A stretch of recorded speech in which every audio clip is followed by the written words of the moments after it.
What's on, guys? JHoyt back with you today. Welcome back to episode number 26 of the Chicago Blackhawks franchise mode.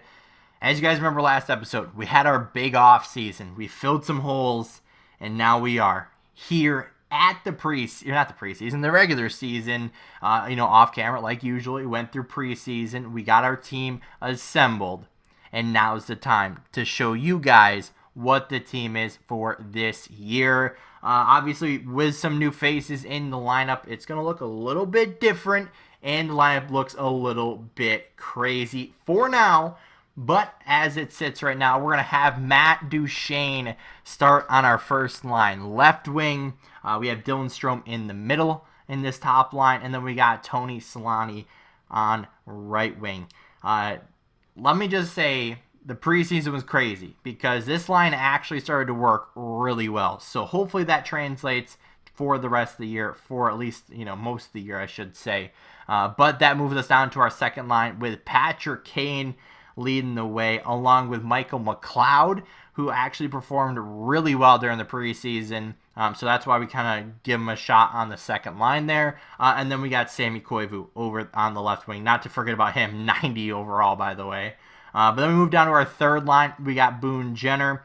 He definitely deserved, a promotion, I'll call it, up to that third line. And then we got Jonathan Toews, the captain down there, still on the third line. Didn't really do too well during the preseason, so he's kind of sticking down there. And then Alex DeBrincat. I don't really know what happened with him. He just didn't really perform in the preseason. So it kind of led me to, put him down on the third line to hopefully he can kind of get his offense going. And then our fourth line looks way different than I kind of expected it to be. And you probably never heard of two of these guys. But we got Akil Thomas. I believe we acquired him via trade a long time ago. He's been down in the minors, but he put up very good numbers to earn himself a shot here in the NHL, at least to start the season. Then we got JT Compher, who we expected to be there, and then Marian Studenic on our right wing. So yes, they aren't the best overall-wise, but they did the best out of preseason. But now over to defense. Looks pretty similar to last year and pretty similar to what it was before. But Ryan Lindgren, gonna have to get used to saying that one, now paired with Adam Boqvist. So hopefully, the mix of styles there, the more defensive Lindgren with the more offensive Boqvist. Hopefully that line will kind of work out.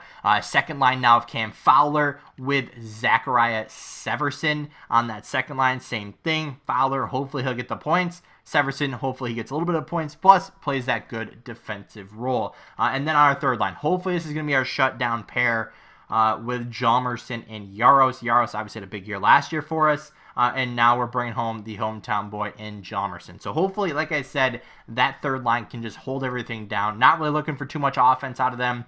5 to 10 points. If they can get around there, don't really care. But after that, obviously, we got a couple of guys up here with high expectations. But other than that, obviously, goaltenders remain the same. No one really performed anything crazy.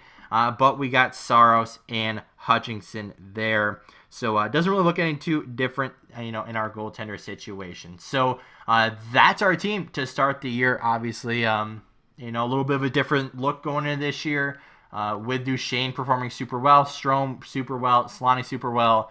We're trying them out in the first line. They did put up a few points each when I played them together, so that's kind of why they're there. Plus, with McLeod playing really well, and then DeBrincat kind of slacking off a little bit this preseason, it kind of led us to, lead us to what we are today. So, without further ado, let's take a quick look at the AHL team, just to kind of show you guys down there. So, nothing really too crazy. All of the guys like Gignac, Sajan, Spears, those guys just did not perform this year.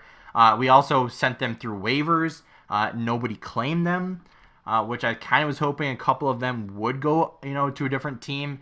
So I'm probably going to end up throwing these three guys on the trade block, only because 25, 26-year-olds, they're kind of pretty much done growing. And, their overalls, maybe Sajan and Gignac for another year could get a little bit better. But even when Gignac was performing really well, he didn't jump up any overall. So probably gonna end up trying to trade those guys, especially when we have younger guys that want to make a jump that are kind of ruining their shot going forward. Like Samuel Poulin. Obviously he was kind of stuck behind Gignac, but for now those guys are gonna be down there on the third line holding it down. Defense. I mean, we got a couple of young guys that are kind of notable, I guess I'll call it. Obviously, we have Zane Elliott, who has done really well in the past. Zan Carno, former first-round pick. Zidkov, who we got this past offseason. And just kind of goes right down the list. Pavlik, who's pretty good. Goaltenders. We still have Gravel. We traded away Hollett, like I said. Now we got Macmillan in here.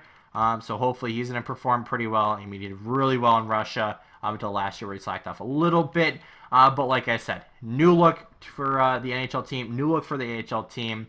I'm going to put those three guys, like I said, on the trade block and kind of accept any trade that kind of comes in for them if it helps out our team. So without further ado, let's get right into the start of the season. All right, let's get right into it after we got everything all set up. Did enough talking at the start of this video. Let's get right into some games. So we're at, what's that, October 1st? Or not first, the 5th. But let's go right to November 5th. Let's get a month under our belts here, see how the team's looking. Any kinks early on, hopefully we can kind of, iron those out. Early couple of losses, though. Although, obviously, still early in the season. Nothing really to worry about. There we go. So we got our win under our belt against the Montreal Canadiens. So, obviously, goals for this year, we kind of just talk about that real quick. Obviously, make the playoffs. Anything can happen there. And basically anything better than what we've been doing. Because we have done, obviously, pretty well during the regular season. However, once it got to the playoffs, we haven't shown up fully. We haven't been that consistent to where, I can go into the playoffs and kind of consider ourselves the favorite. So even when we had, 57 wins?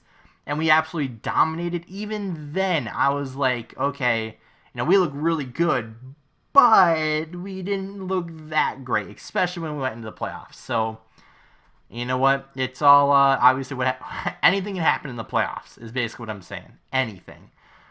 So, that's all I'm kind of looking for is consistency. Let's be that consistent team going forward. And what we are is not consistent. 6-3-3. Although we are going positive as far as our record goes, it can always be better. So, we're basically 7-6. Looking back at some of our losses, we start off some close losses. A couple of big wins. Shootout win, 1-goal win. So, we haven't really been. There's no really been blowouts. It's all been like kind of within 2. This game, the 10-1 game, was a little bit different. But the biggest loss was, 3 goals so far? That's not that bad. Then we got a couple wins to end out. So let's kind of go check on how our team's doing. Because, obviously we... all right.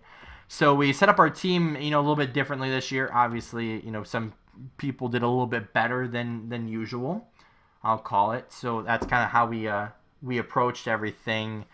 But, all right, so that second line winger duo is working. However, if we pair them with just, say, Strome, that might be the key right there. DeBrincat came back to his form, so we might bring him back up, maybe move somebody down, maybe McCall. He's doing pretty well, too, so I don't really want to move him down if he's performing. Students with 4 points. All right. -6 though. Our entire fourth line is minus, so not playing that great defensively. But other than that, kind of everyone's doing what they're supposed to be doing. Boquist 9 points, leading the team. That's fine. Fowler, same thing, 5 points, doing great. Lindgren, Yaros, Hjalmarsson, and Severson kind of doing what we want them to do. Obviously, plus minus for a couple of them, a little bit under what we want, but so far so good. Obviously, still really early to tell what those guys are going to do. So, let's kind of walk us through some line changes here. Because, it's working, but it's not at the same time. So, I like that Kane and Koivu duo there. So, let's try that first line now. Then, what was Solani doing? He had 10 points. He had 9. Okay, so Taves. Okay, so Duchesne had 8. I don't really want to move Duchesne to the 3rd line. What was Drinkack? He had 9 points. So I really don't want to put McLeod on the 3rd line. I really don't. I mean, Taves is kind of, I don't want to say that awkward guy right there, but I just don't know. He just doesn't perform anymore. I mean, yes, I've been putting him on the 3rd line. I know that, but I want to put him up here, but I can't. Kind of want to do that, but then I also want to move. Do I want to try that? What's the face-offs? 85 versus 85. Okay, well, so they're the same. So we can even put Duchesne on the wing there. We can try out that line for a month and kind of see what that does.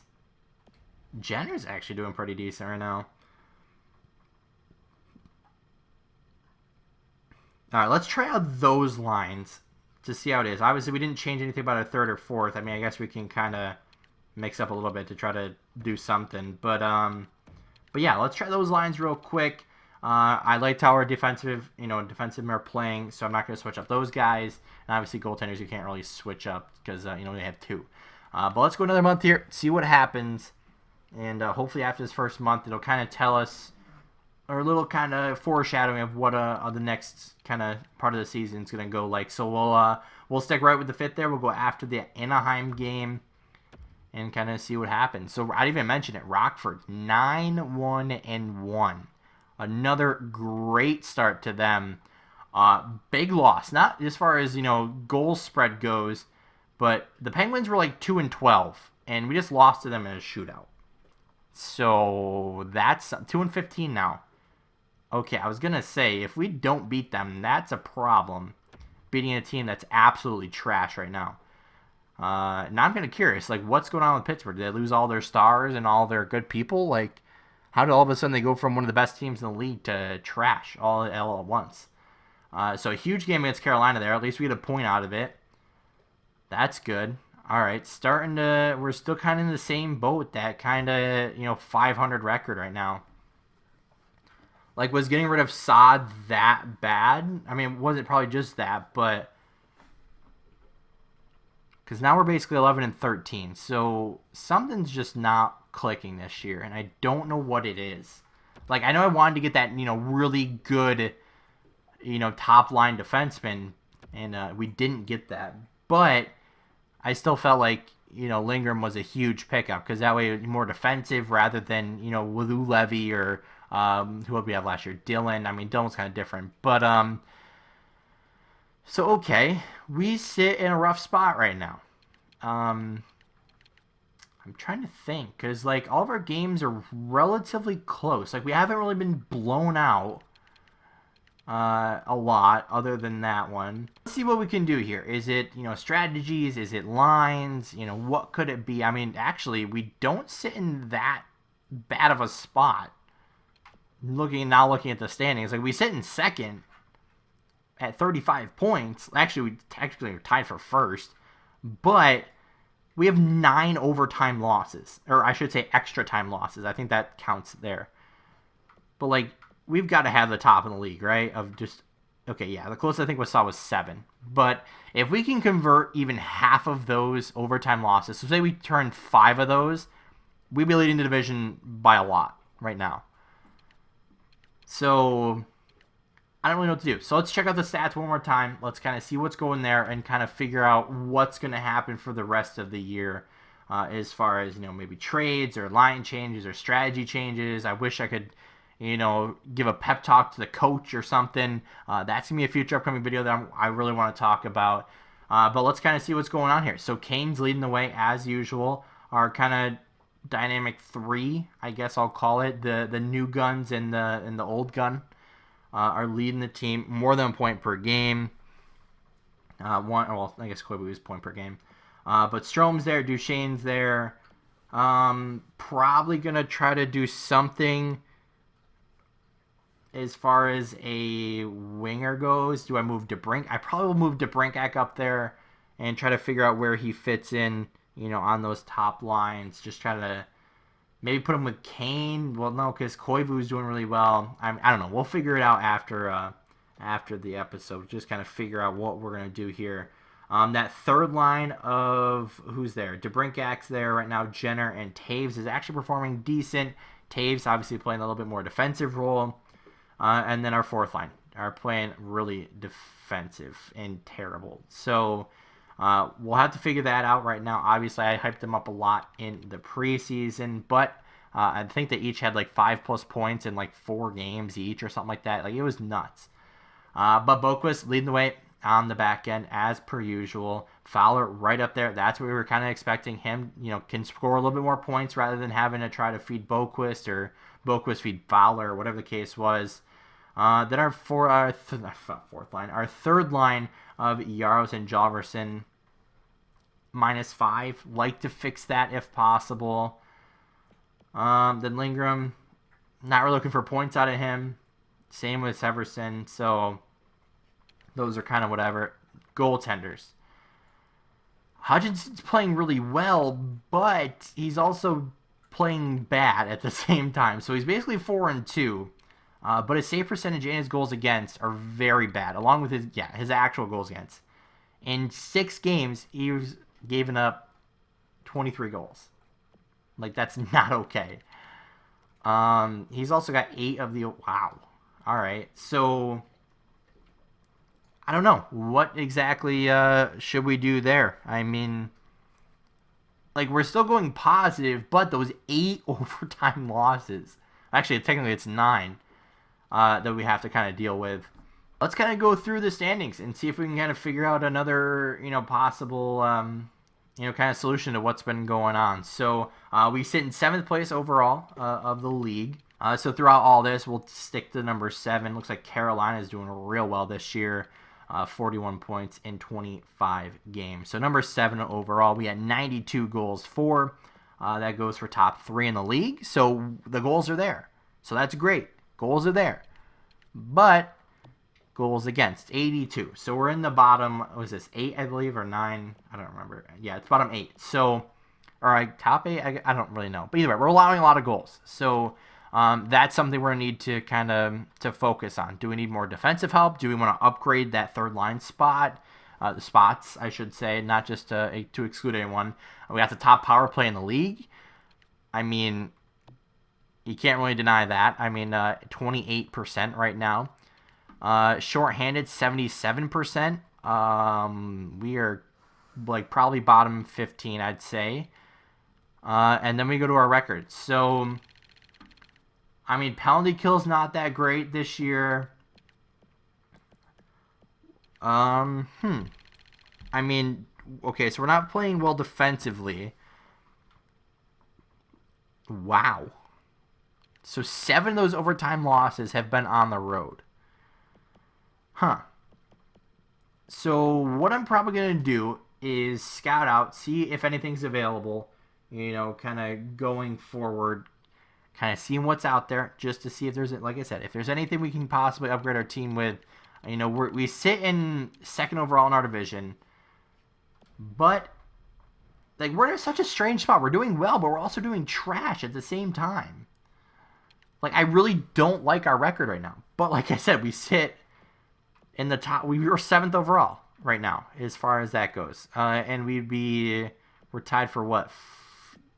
We're tied for 1st in the West. So I don't know. Maybe I'm just kind of overlooking it, but those overtime losses are just crazy. Like, we're gonna end the year with like 15 overtime losses. Like, it's nuts. So like I said, yeah, we're gonna look for something else to see if if there's anything available. Whether it's a forward, whether it's defense, whether it's a goalie, whatever it is, whatever it takes to make this team win is going to happen. So if you guys have any suggestions, leave it down below in the comment sections. But if you did enjoy, hit the like button down below. If you haven't already, hit the subscribe button. And as always, guys, see you next time.